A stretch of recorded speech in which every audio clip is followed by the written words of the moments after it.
Blessed day, everyone. This course covers an overview of cybercrime, including a basic understanding of computer technology, history of cybercrimes, nature and types of cybercrime, incident response, collection and preservation, the digital investigative plan, and the applicable legal provision. This time, let us move forward to the continuation of this course. But before I proceed, for the disclaimer, all information in pictures that will be disclosed herein are for general education purposes only. I have no intention to claim nor to own it, so credits to all authors and owners. If you have missed the first part, proceed to my YouTube channel. Then click the uploaded video entitled Cybercrime Part 1. If you are new to this channel, don't forget to subscribe, like, and share so that you will be updated if there are new uploaded video or videos. So let us move on to the one of the topics of this module, which is about the basics of computing. So let us know first what is meant by computer system. It is a set of integrated devices that include mobile phones, tablet, and Internet things, which have 5 main hardware components, namely input, output, process, store data, and information. The input devices for feeding the computer with data and instructions can be a keyboard, mouse, a scanner, or may be generated internally from applications stored as program instructions, which it refers to software. The processing of the data is done by the central processing unit, the CPU, and we know how it looks like, which is the art of the computer. According to the Council of Europe's Convention on Cybercrime of 2001, computer system is any device or group of interconnected or related devices, one or more of which, pursuant to a program, performs automatic processing of data. Likewise, the African Union Convention on Cybersecurity and Personal Data Protection of 2014, it is an electronic, magnetic, optical, electrochemical, or other high-speed data processing device or a group of interconnected or related devices performing logical, arithmetic, or storage functions and including any data storage facility or communications facility directly related to or operating in conjunction with such device or devices. A computer is a machine, we are referring to the hardware, that receives and processes the data, and after the data has been processed, the results of the processing are usually sent to an output device. So what are the examples of output devices? The output devices can be a screen or the monitor, printer, plotter, speakers, ports, or another computer. Computer system in simplest explanation, is a basic, complete, and functional hardware and software set up with everything needed to implement computing performance. So, for better understanding, let us distinguish hardware and software. What is their distinction? First, the hardware is any part of your computer that has a physical structure such as the keyboard or mouse, which we mentioned earlier that keyboard or mouse are a part of the output device. It also includes all of the computer's internal parts, which you can see it, or you can see the images or image shown and emphasized on your screen. While the software comprises the entire set of programs, procedures, and routines associated with the operation of a computer system. So a computer system, therefore, is a computer combined with peripheral equipment and software so that it can perform desired functions that stores, maintains, or retrieves personal information using electronic data processing equipment.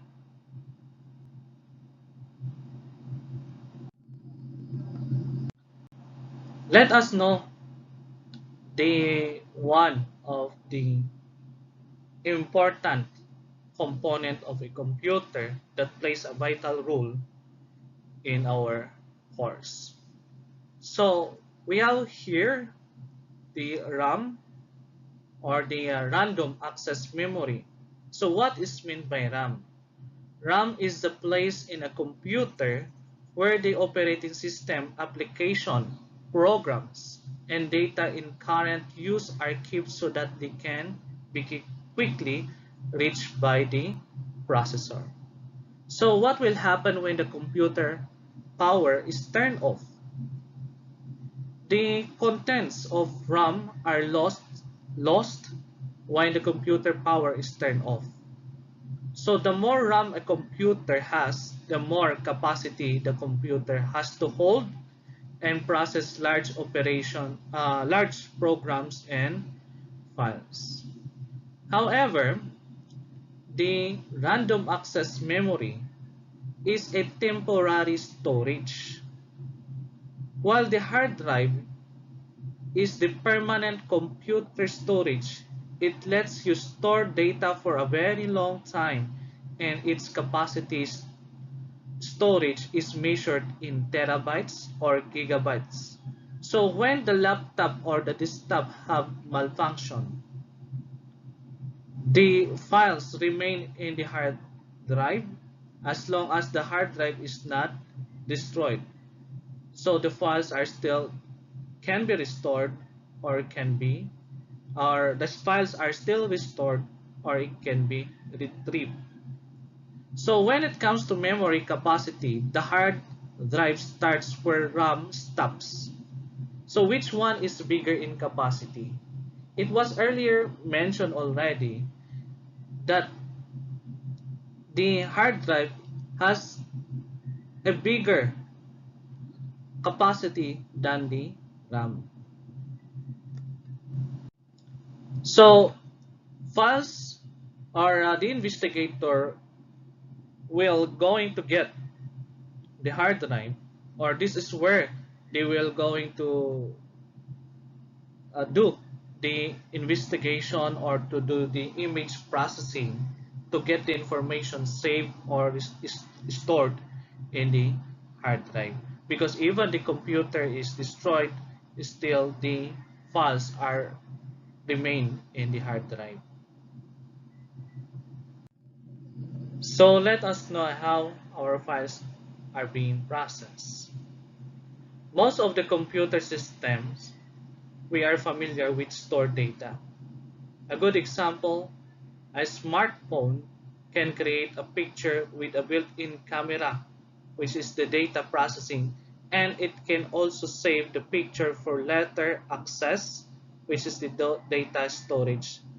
Data is normally stored in an internal or persistent memory called a hard drive. For our smartphones, for example, we call it as the memory card.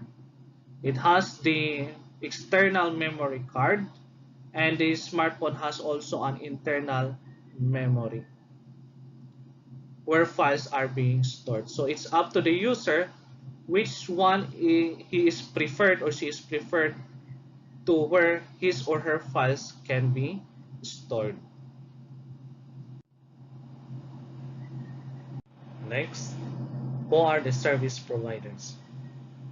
Service providers refer to an entity that provides access to and or inter-networking connectivity via the internet, usually for a monthly fee, like when you avail PLDT plan or Smart or Globe subscription, and may include other internet-based value-added service.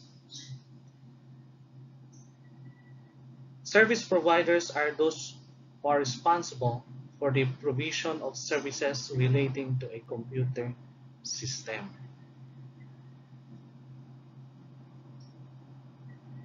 Internet service provider is the industry term for the company that is able to provide you with access to the internet, typically from a computer. If you heard that your friend or classmate has an internet, they usually ask who is their provider, which they usually talking about the internet service provider. The internet services may stop when the clients did not pay their subscription or their fees. Thus, the client can no longer connect to an internet, not unless they pay regularly their internet, the monthly fee. What is computer network? Computer network is any system that provides communications between one or more computer systems and its input or output devices, including but not limited to display terminals and printers that are connected by telecommunication facilities. Think about your email. If you are use if you use an email, you probably open a browser and connect to a website. After logging in, you can send and receive emails. You probably do not own the website, another organization does. The organization is providing an email service and can be considered a type of service provider. Note that access to the internet and access to your email are very different services. This brings us to a traffic data. Now, a good example of this computer network is the telephone. Imagine you wanted to call your friend. You and your friend would both need phones in order to communicate each other. And you would both need phone numbers. Your service provider, example the PLDT or the Converge, would list you a phone number and network access as long as you paid your phone bill. This happened when you requested for a plan which telephone is included. Once your request is granted, they will install lines, networks, and other services. Once you have your telephone number, you would then need to know your friend's phone number to make the call.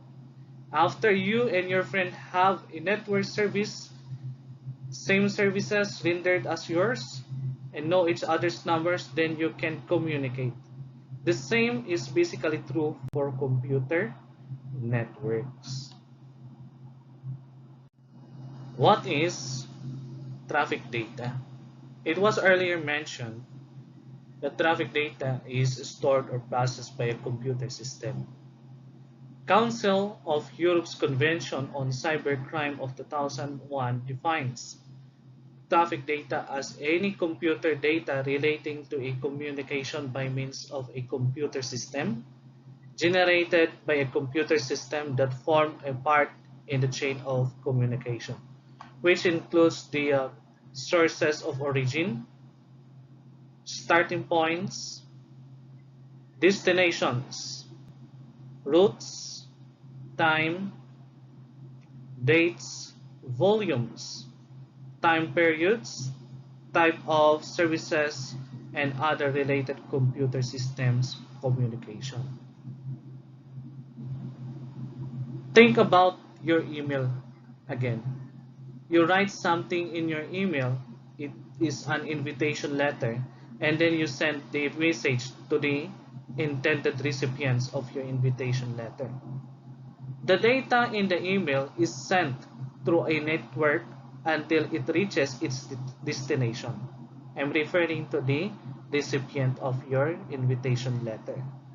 Traffic data is any data that is needed for the email to reach its destination. That's the reason also why we are receiving letter or even receiving email messages from the sender. What is domain name system? Domain name system enables internet access by translating domain names to IP address. It is one of the foundations of the internet, yet some people who are seldom using the domain name system which they don't realize they are using it with their daily activities. At its most basic, the domain name system is a directory of names that match with numbers. The numbers, in this case, are IP addresses, which computers use to communicate with each other. Computers talk each other using IP addresses, as I already mentioned earlier. Considering the users, I'm referring to the people who are using the computer, cannot memorize thousands of strings of numbers. Thus, to resolve this instance, we need to use the domain name instead of IP addresses. For example, it is easier to type the gmail.com or www.gmail.com than typing the figures that 1002.003.245 and the like. That is only an example, but that is not the exact figures or numbers of the Gmail. So when you type in a URL in your browser, the domain name system resolves the domain into an IP address. In other words, domain name system is a service that maps domain names to corresponding IP addresses. Another good example, when your phone's friend is out of load and you want to give him load. We usually, when we give them load, or we ask when the owner of the store is asking what number, we usually search the name in our phones to make the number more easily located. So when we search the name of the person whom you wanted the load to be transferred with, the number will appear. So same goes to a domain name system when you want to load a website. There are at times when the computer asks the cache when you load a website so that the computer may find necessary information on that website. You might already encounter this, or you have already encountered this on the cache that appearing to your screen.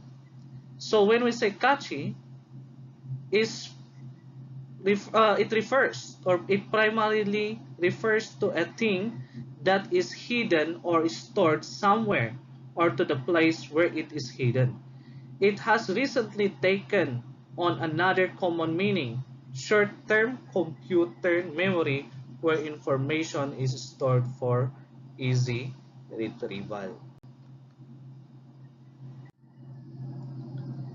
Let us talk also the global connectivity and technology usage.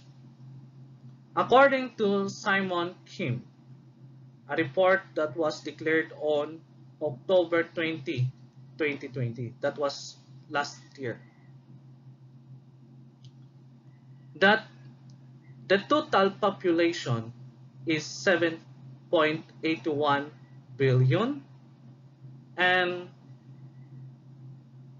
the unique mobile phone users ranging 5.20 billion, and the data for the internet users, or people who are using internet, is 4.66 billion, and the active social media users is 4.14 billion. So when it comes to social media, users clearly prefer mobile devices. The QPOS analysis reveals that 99% of the world's social media users access via mobile devices, but just 1 in 5 use a laptop or desktop computer. So it appears in the analysis that latest data shows that social media growth is actually accelerating. Knowing this statistic may cross your mind that there is really a possibility where people can be victimized by the cyber criminals when these people are off guarded. Okay, so when they keep on posting, uploading photos, they are becoming vulnerable to the cyber attacks. Next is the data showing the most popular social networks worldwide as of January 2021. They are ranked by number of active users in millions. So the top most popular social networks worldwide is the Facebook, followed by the YouTube, and then the WhatsApp, and followed by the Facebook Messenger. So due to the increasing number of users, numerous users are being targeted by the criminals. Especially this time of pandemic, some areas are in the state of ECQ. I am referring in the Philippines and MECQ. Most of their time is spent to the use of their device for certain reasons, like for work from home, for study, news, and others. So let us also limit ourselves in giving information or what we are posting on Facebook or any other social media networks, so that we will not become vulnerable to the eyes of those cyber criminals.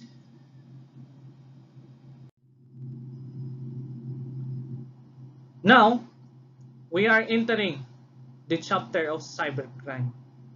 Earlier is just only an advertisement of these cars.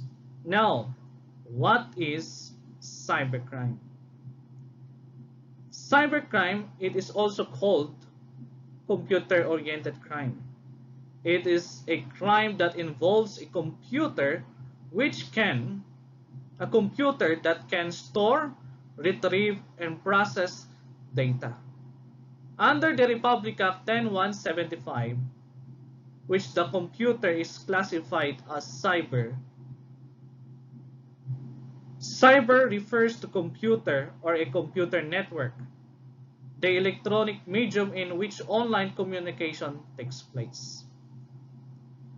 Likewise, cybercrime involves mobile technology that is mostly used in cellular communication and other related aspects. A good example, here are the good examples: laptop, tablets, and network computers, smartphones, global positioning system, or we are familiar with the abbreviation GPS, and other devices. Cybercrime involves but not limited to the use of internet. So what is this internet? Internet is vast network that connect computers all over the world. Simply put, the internet is a global collection of networks of computers connected to each other. These networks allow data to be transferred between the computers or devices connected to them. That's the reason that we can send files to this receiver even at miles away.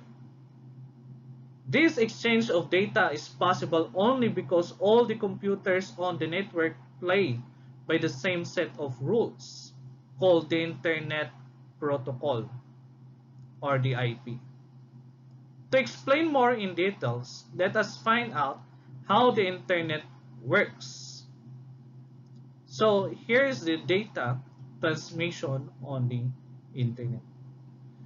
The computers and devices that we use are called clients, and the computers that websites such as Google, Yahoo, or Facebook use are called servers, or they are all called servers.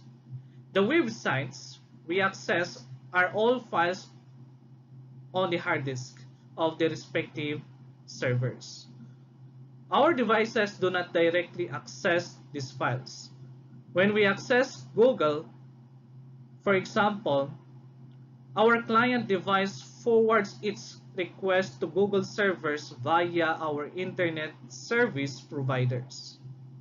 The result also comes to us via our internet service providers, which is why we cannot access the internet if our connection to our internet service providers gets terminated.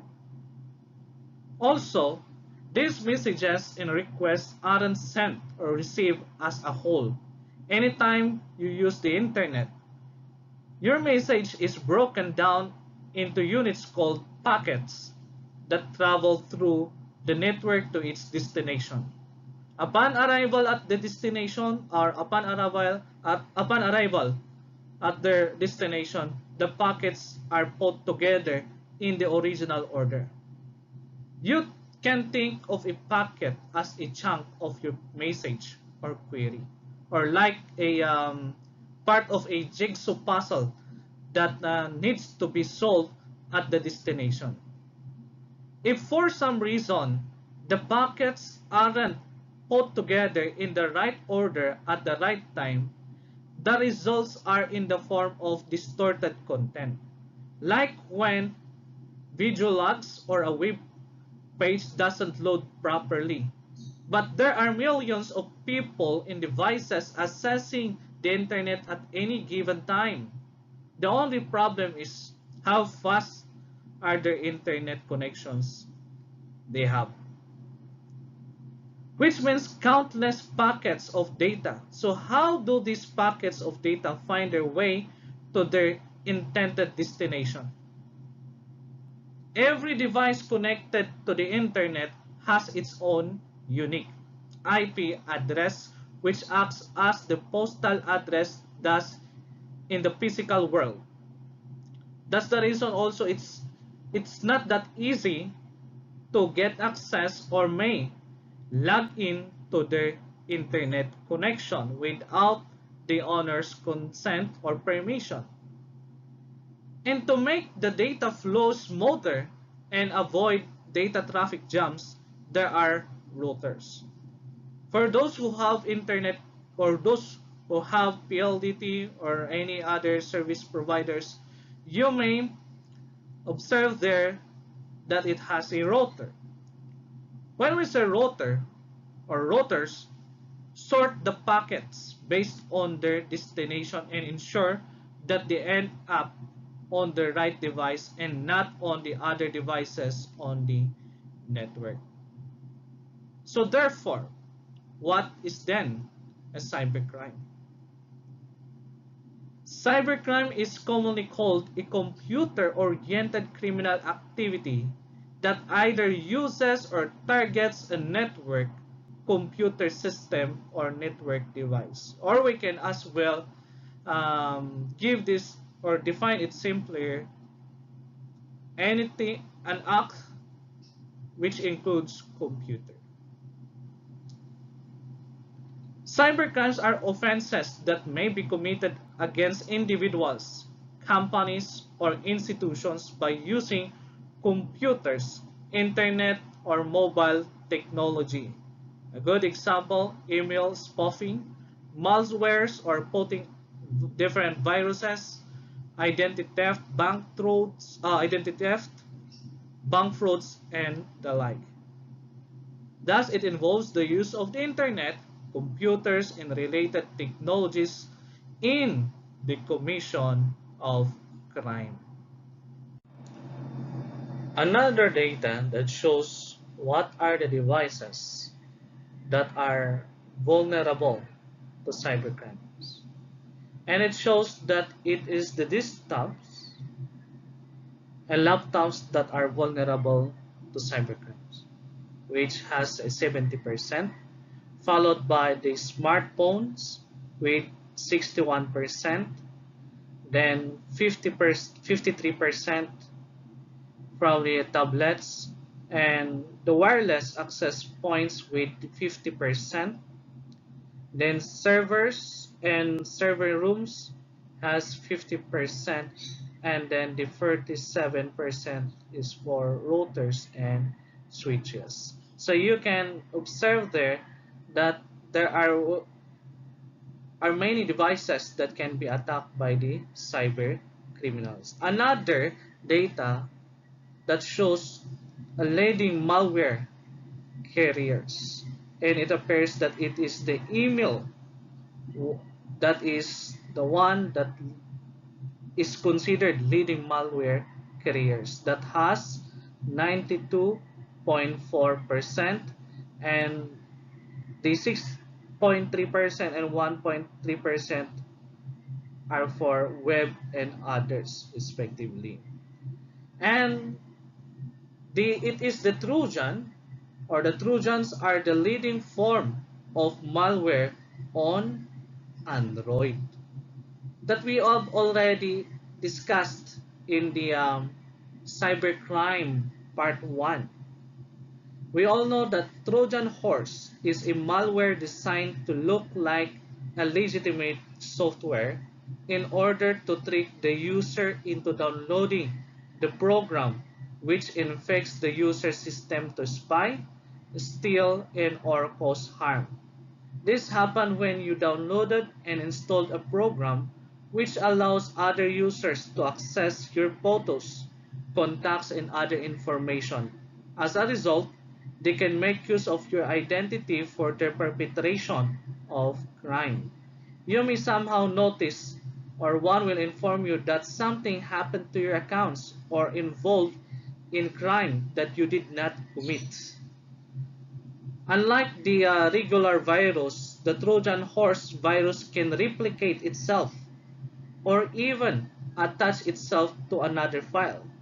A Trojan horse virus pretends to be a legitimate file to trick the user of installing or uploading or downloading other applications.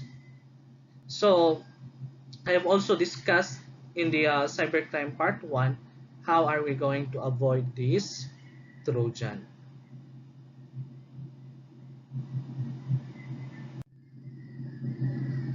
Then it shows also that there are 378 million victims of the cybercrime.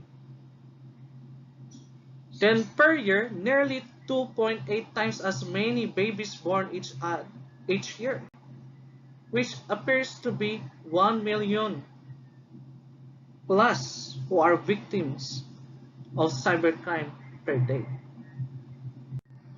So it appears that there were 12 victims per second. 50% were being victimized online. So some victims receive nude images from strangers or were bullied or stalked online. Like I previously mentioned to the part 1 of this course, which I have a friend on Facebook which she did not notice that her account was hacked, and it appears that her profile was changed by a nude image which shocks her FB friends. She was only notified, or she was notified about the uh, what happened to her account, which I also contacted her to immediately change her password or change also her privacy setting. So let us know the distinction between cybercrime and traditional crime. Cybercrime differs from traditional crime in that it knows no physical or geographic boundaries. That a cybercrime can be conducted with less effort, greater ease, and at greater speed than traditional crime. Although it depends on the type of cybercrime and type of crime that is being compared to. So I have here an example that shows distinction between traditional crime and cyber crimes pertaining on how are these being conducted. So it shows in terms of burglary in traditional crime, it is breaking into a building with the intent to steal, while cybercrime, computer or network intrusion providing unauthorized access. Next, for the traditional crime, in terms of deceptive callers or in relation to deceptive callers, criminals who telephone their victims and ask for their financial and or personal identity information. While the manner how the cyber criminals are doing, which we call it as phishing, a high-tech scam that frequently uses unsolicited messages to deceive people into disclosing their financial and or personal identity information. Another, extortion under the traditional crime, illegal use of force or one's official position or powers to obtain property, funds, or storage.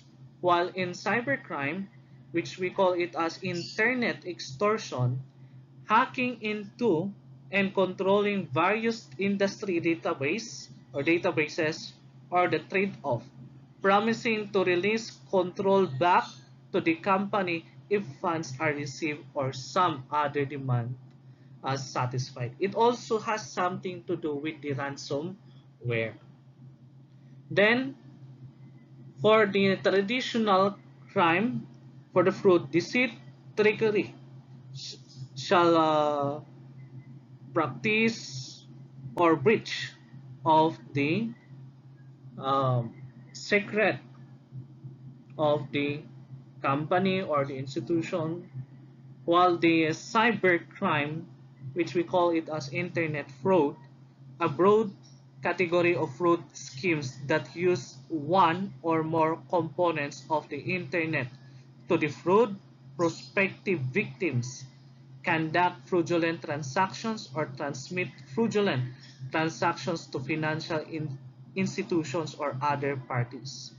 As you can observe, it will only make things simpler when you do it or you will commit crime by using of a computer. With regard to the identity theft for traditional crime, it is the impersonating or presenting oneself as another in order to gain access, information, or reward. While the cybercrime, it is which we call same as the term being used in the traditional crime, the wrongful obtaining and using of another person's identifying information in some way that involves fraud or deception, typically for economic gains. And for the child exploitation, in under the traditional crime, criminal victimization of minors for indecent purposes such as pornography and sexual abuse. While in cybercrime, using computers and networks to facilitate the criminal victimization of minors. So, to simplify, cybercrime is a crime committed using means of technology and the internet. Although we talk about cybercrime as a separate entity to traditional crime, it is carried out by the same types of criminals for the same type of reason.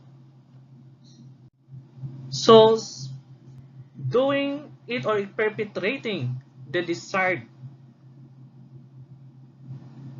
or perpetrating the desire will make only things simpler, which not put themselves at risk or will not put themselves into a dangerous situation if they do it using the computer or the internet. Let's move on to the cybercrime trends, but let us first define what is meant by cyber attrition.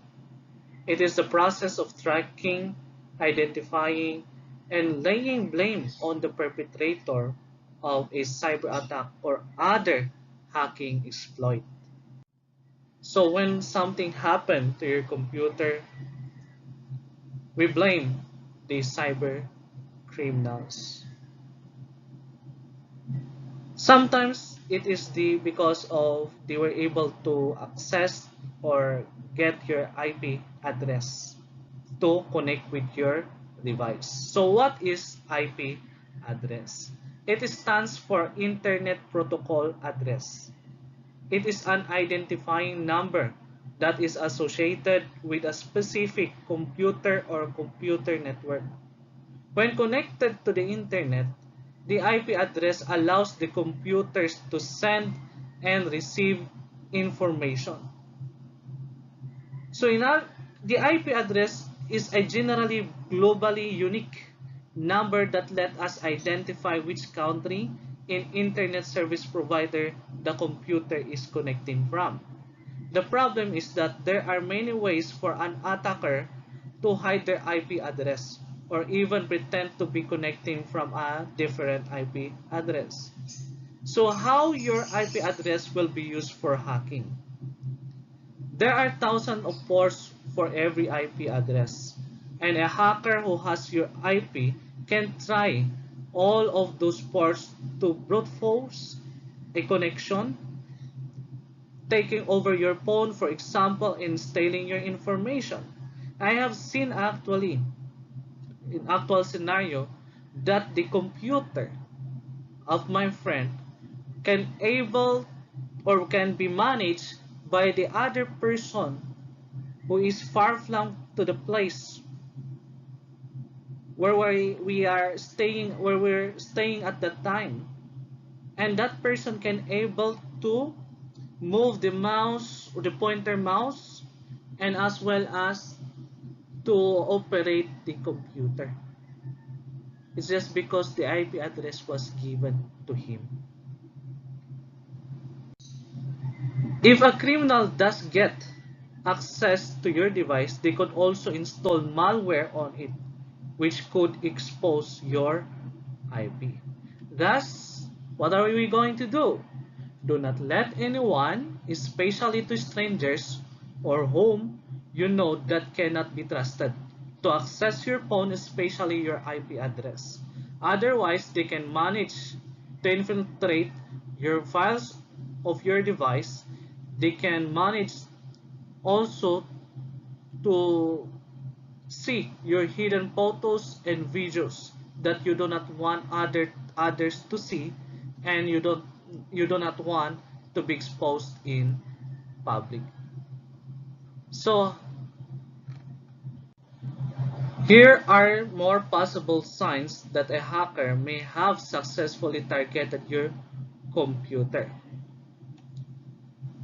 You cannot update your system. Malware which may have been put there by a hacker, which can prevent you from downloading the latest system or antivirus updates. Another is your computer runs slower than usual. Internet connectivity has gotten better over the years. So if you notice your connection slowing down, it's possible there's someone using your bandwidth. Then it could be as simple as someone using your unsecured wireless connection, or as bad as a stealth hacker downloading data from your data drive. Next, a big name company was hacked. You read that Target, Home Depot, or Fitbit was hacked. Then you notice unusually this activity, your antivirus software becomes disabled and strange things are happening on your screen. So take a look at this. Every Google account starts with 15 gigabytes of free storage that's shared across Google Drive, Gmail, and Google Photos. When you upgrade to Google One, your total storage increases to 100 gigabyte or more depending on what plan you have chosen. Instead of storing information to your computer's hard drive or other local storage device, you save it to a remote database. The internet provides the connection between your computer and the database. On the surface, cloud storage that has several advantages over traditional data storage. So what is meant by this cloud storage? It defines as the hardware and software services from provider on the internet. Ultimately, the cloud is just a metaphor for the internet. In cloud storage, information is stored in the data centers located anywhere in the world and maintained by the third party. So you can actually open it when you are connected with the internet, or you can open the stored data when you are connected on the internet. Unlike when you preferred to choose your internal storage, which is your hard drive, where your data or your files can be stored, you can open it anytime you want, even you are offline. So as the data is on hosted servers, like for example the Zoom, because you are being asked to what storage you would like or you preferred where the recorded will be saved. So as the data is on hosted servers, so it easily accessible through a web interface. The cloud storage uses a chain of servers that includes both master control server and other storage servers. So when breaches happen, okay, so what will happen when your cloud or where your files were stored in this cloud storage were compromised? What will happen then? The company must work with the cloud provider to investigate the incidents, which may further lead to technical and legal challenges. So based on the research, Trend Micro Incorporated it has identified a new class of cybercrimes. Okay, so which is also defined here in the meaning of cloud storage. It is the simplest terms. Cloud computing means storing and accessing data and programs over the internet instead of your computer's hard drive.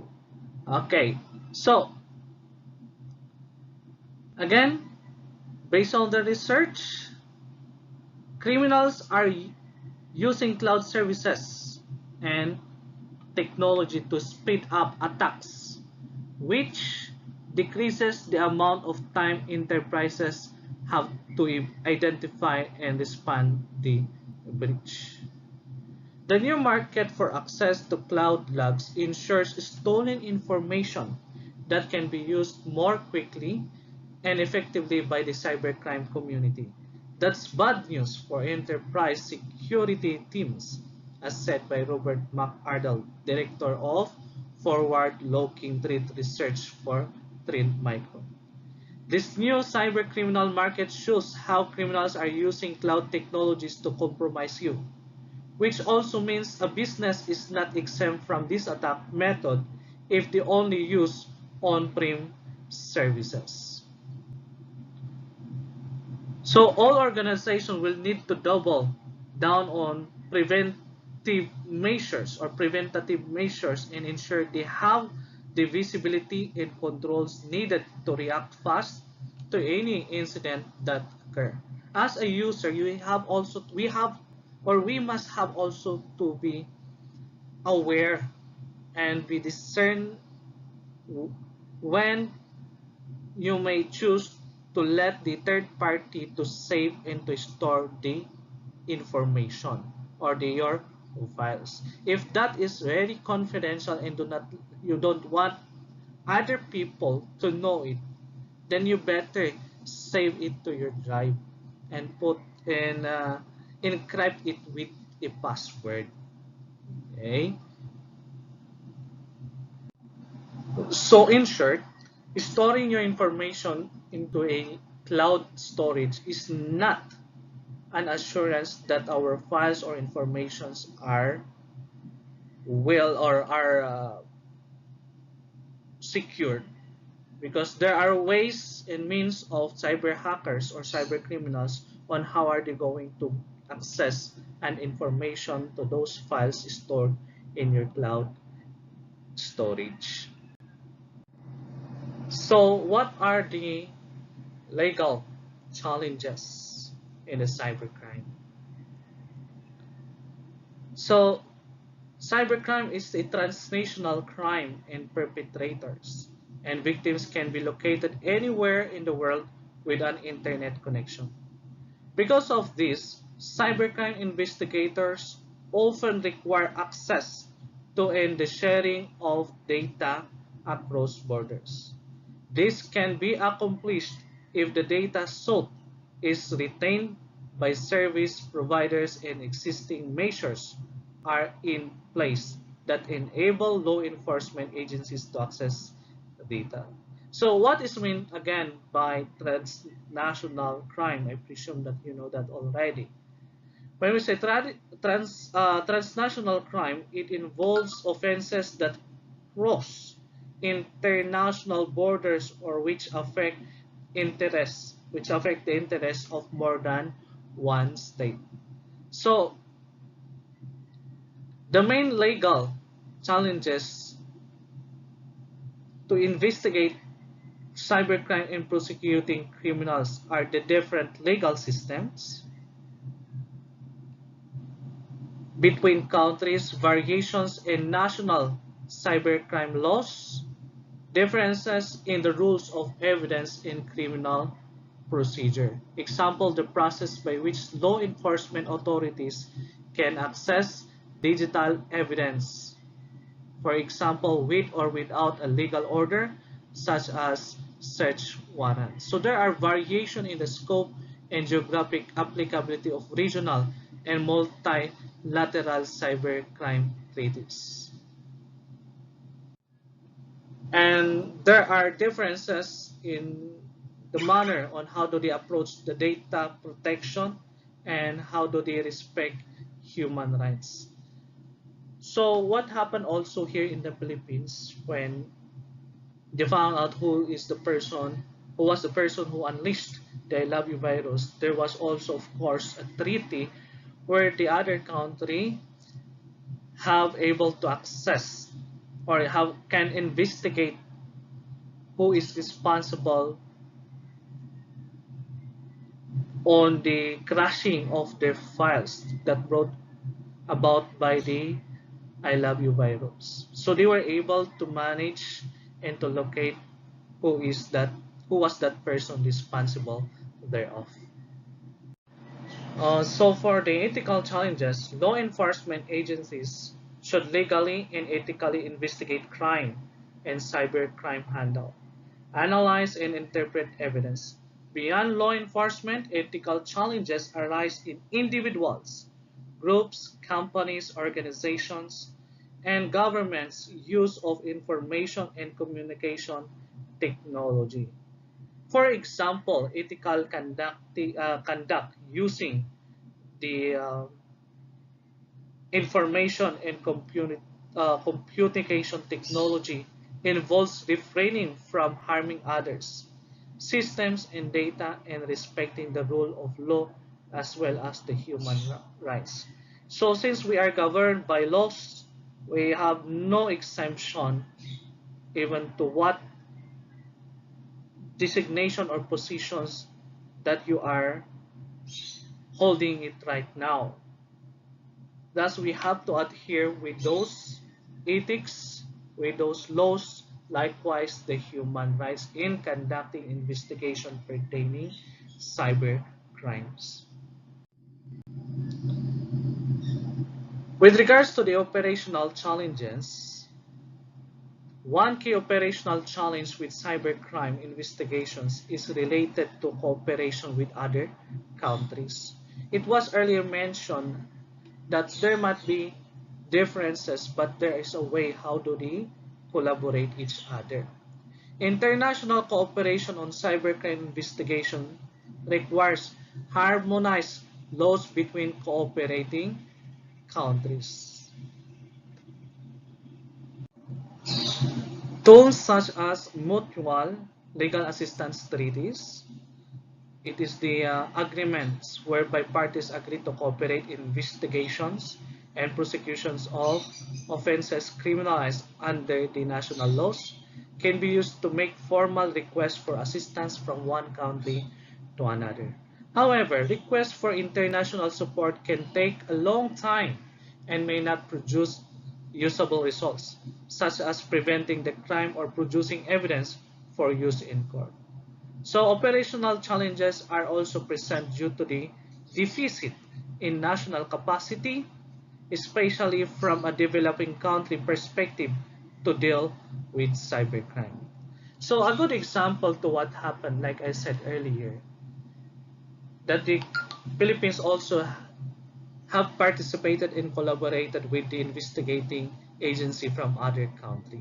And we all know that it is the other country went here in the Philippines to investigate who is responsible thereof.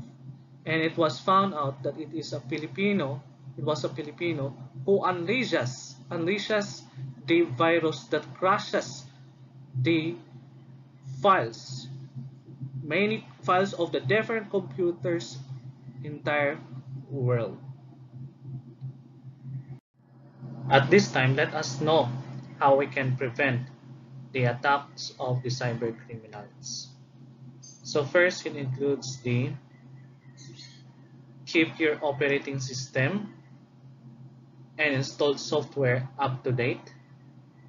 Regularly uninstall software that you no longer use. Use an antivirus program from reputable company. Do not download software, movies, or music from sharing sites like those free downloads. These are only attractive offers, which this may often have malware, or this sometimes may a strategy of the cyber criminals to get access on your device. Do not download, attachment, or click on links from senders you do not recognize. Do not enter personal information in unknown websites. And, of course, confirm the correct website when entering financial information. This time, let us move on to Cybercrime Timeline. The Cybercrime Prevention Act of 2012. Nullum crimen nulla pena sine lege. If there is no crime defining the crime, there is no crime committed. No one should be held guilty of any criminal offense on account of any act or omission which did not constitute a criminal act. Here is the timeline of the cybercrime. What is the reason behind why cybercrime was committed?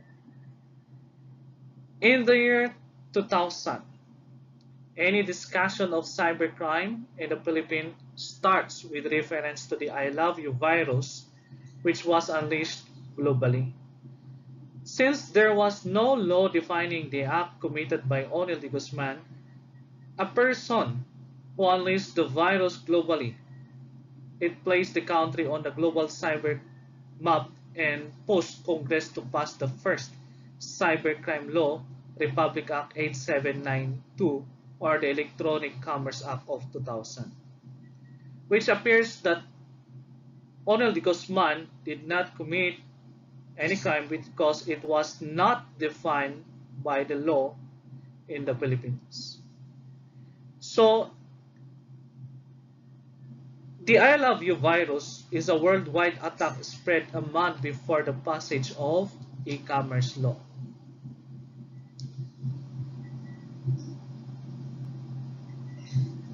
When at that time, it is where the Philippines then was considered as one of the countries with advanced legislation in prosecuting cybercrime.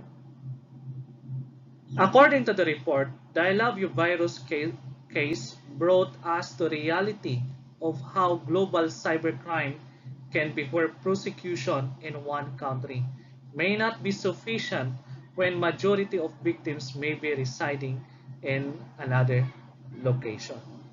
Hence, the concept of cybercrime, which has been long recognized as a scourge in other parts of the world, formally became a crime in the country. In the year 2001 to 2002, nearly 2 years after the law's passage, a growing number of hacking attacks and cybercrimes were recorded. Most victims do not file a complaint for lack of clarity on how the process works.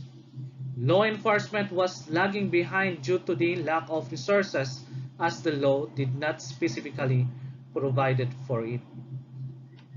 It was then in 2001 that a convention on cybercrime was proposed, encouraging countries with cybercrime legislation to become a signatory. It was then the year where the creation of the technical working group force, which is in collaboration, or which was on collaboration, collaboration of the CIDG and then the PNP. Not long after, the Department of Justice and the primary law enforcement agencies, the National Bureau of Investigation, and then the Philippine National Police Criminal Investigation and Detection Group established the first cybercrime forensic laboratories, one for each agency, given the need to build capacity and to spur development of cyber investigation. There was this first internet libel case filed when DOTPH CEO Joey Disney sued Fernando Contreras Jr. of Philippine Domain Authority conveners, both parties used electronic documents against each other as evidence in court. The case was dismissed for lack of evidence. In the year 2003, another cybercrime bill was filed that is seen as a complement to the e-commerce law and intellectual property code. It was again the year of 2003. It appears that there was again growing number of companies are coming out as well as announcing cases they have filed against local scammers and hackers taking advantage of Filipino e-commerce sites. So with the growing number of crimes, organizations such as the Philippine Computer Emergency Response Team took on the advocacy of pushing for the passage of cybercrime legislation. In the year 2004, the growth of home-based workers in BPO industries further strengthened the need for cybercrime law, as it is seen a factor in contributing to the future growth of this sector. This is important as investors have a lot of choices in the region, and having an efficient cybercrime legislation is seen as critical. Although most legislations around the world are local in application by nature. In the year 2005, first cybercrime conviction happened with J. Maria Jenner that arose in September 5 when the respondent, an employee of a leading university in the South, pleaded guilty to hacking the governmental portal gov.ph and other government websites. His case was filed before Branch 14 of the Metropolitan Trial Court of Manila. He was sentenced to serve 1 to 2 years of imprisonment and a fine and to pay a fine of 100,000 pesos. And then in the year 2006, the enactment of a cybercrime legislation was also included in the country's ICT roadmap, or the ICT Information Communication roadmap. This year also, where there was a second conviction which was obtained in May 2006 against 22-year-old former call center agent who broke into the computer system of a credit card company and a client of his multinational employer in a firm in the Philippines, thereby gaining access to the database maintained by a sister firm in the United States. And in the year 2007, or meanwhile in 2007, during the interim years of 2006 to 2007, the prototype Cybercrime Prevention Act was substantially crafted and was later finalized after the first International Cybercrime Conference on October 25 to 26, 2007, conducted by the Department of Justice in partnership with the COE. It also appeared this year the growth in cybersex and child trafficking rings were noted. Worries that not having a cybercrime law will make the Philippines a haven for individuals engaged in various cybercrime. So the DOJ believes that the proposed law should not duplicate other laws to avoid giving an escape clause for offenders. So, this was the year where the International Conference on Cybercrime took place, that paved the way for a consolidated cyber bill. But this was the year where the consolidated cybercrime bill did not made in time for enactment as a law. Because in the past years, cybercrime legislation was observed to be of low priority. Meanwhile, in 2008, the Department of Justice created task force on e-government cybersecurity and cybercrime to address cybersecurity issues and to pursue an e-government agenda. The task force assessed the state of cybercrime legislation not only in the country but also in the global arena. As the years and technology has evolved, the e-commerce law was deemed lacking in prosecuting a growing number of forms of cybercrime as technologies evolve. The lack of laws also enabled the country to participate in conventions that intends to facilitate mutual cooperation. It was noted 87% of emails Filipino received this year, in the year 2008, were spam. Law enforcement was also becoming impatient as much is expected from them, but the lack of law is preventing them from making progress. That's a problem when you don't have yet the law that will becomes the foundation and guidelines of what you are doing. Although investigation methodology improvements were being made continuously. Then the first case was filed in the year 2008 involving stealing of company secret. First public key infrastructure seminar also happened uh, in 2008, which done to support plans for national public key infrastructure. And it was then also the year where guidelines for habeas data was revealed.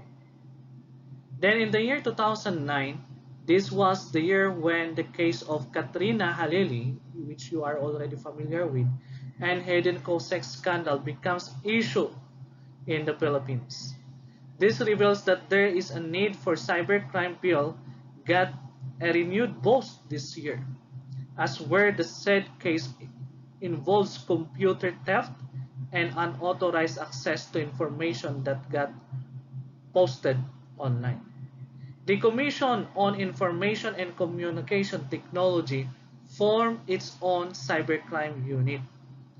This was also the year when former Senator Antonio Trillanes filed his version of cybercrime bill.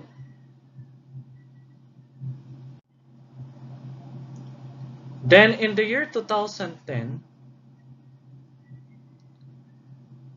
Norton reported that 9 out of 10 Filipinos are victims of various forms of cybercrime ranging from hacking attacks to online scams.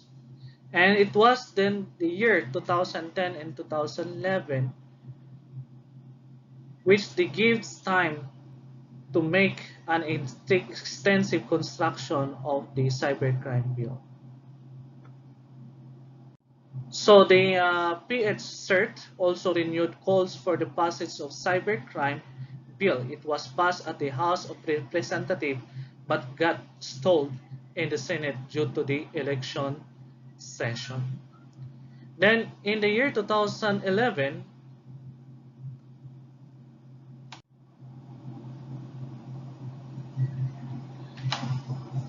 the second International Cybercrime Conference compliant to International Convention was then again conducted.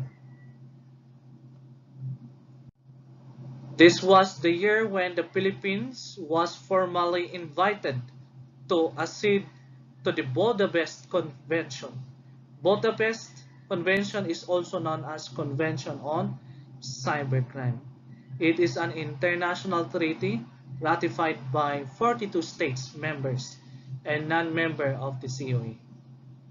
It seeks to address computer and internet crime by harmonizing national laws, investigative techniques, and increasing cooperation among nations.